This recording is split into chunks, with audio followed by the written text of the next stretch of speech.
Hi, BrenTech here, where tech is made simple.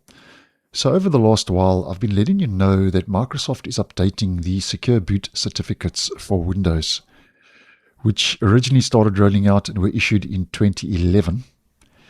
And according to Microsoft, these certificates ensure Windows devices continue to verify trusted boot software. And these older certificates, according to Microsoft, will be expiring in June of this year, 2026, as I have been posting. Now, just to let you know that today I have received my Secure Boot certificates on my Windows 11 laptop. So if we head over to our settings and navigate to Windows Update, for most users, the Secure Boot certificates will be issued through Windows Update. So to double check you have it, we just head to Windows Update, Update History, click on Other Updates, and here you'll see Secure Boot Allowed Key Exchange Key KEK Update, and that KEK stands for Key Enrollment Key. Now the update will be installed and downloaded and installed automatically, so it's a mandatory update. It's very quick.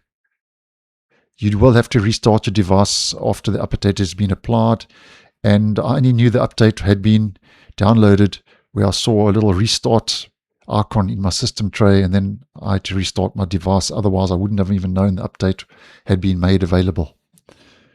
So it does seem that these Secure Boot certificates are now rolling out to a wider audience. Now, I have posted a whole video on the fact that Secure Boot certificates will be expiring soon and what you need to know. I'll leave the video linked down below and in the end screen because it does give you quite a bit of in-depth information. But just a very quick recap for the purpose of this video.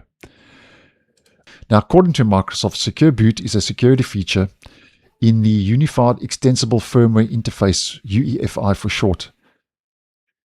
And it's based firmware that helps ensure that only trusted software runs during a device's boot, which is your start sequence. Microsoft also says that it works by verifying the digital signature of pre-boot software against a set of trusted digital certificates stored in the device's firmware. So it's those digital certificates that Microsoft is updating and that this update introduces. Now, Secure Boot was first introduced in Windows 8, with Microsoft saying it was introduced back then to protect against the emerging pre-boot malware, also known as a bootkit, which was a threat back then at that time. Now, devices that haven't received the newer 2023 certificates, according to Microsoft, will continue to start and operate normally, and standard Windows updates will continue to install. But just take note though, Microsoft says these devices though will no longer be able to receive new security protections for the early boot process. So that's going to be the only difference.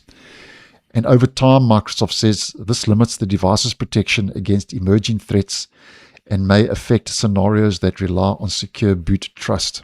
So that's just a brief overview. Check the video out for more info. It will be linked. So something else to be aware of is that if you are running an unsupported version of Windows, you will not get the new certificates.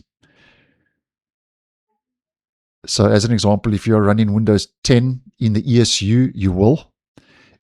And if you're not running Windows 10 with the ESU extended security updates, you will not be getting the new certificates. So go check it out. Maybe you've received the update, maybe not, but just bringing it to your attention. I received mine today in my part of the world. So glad to see that it's finally rolled out. So thanks for watching, and I'll see you in the next one.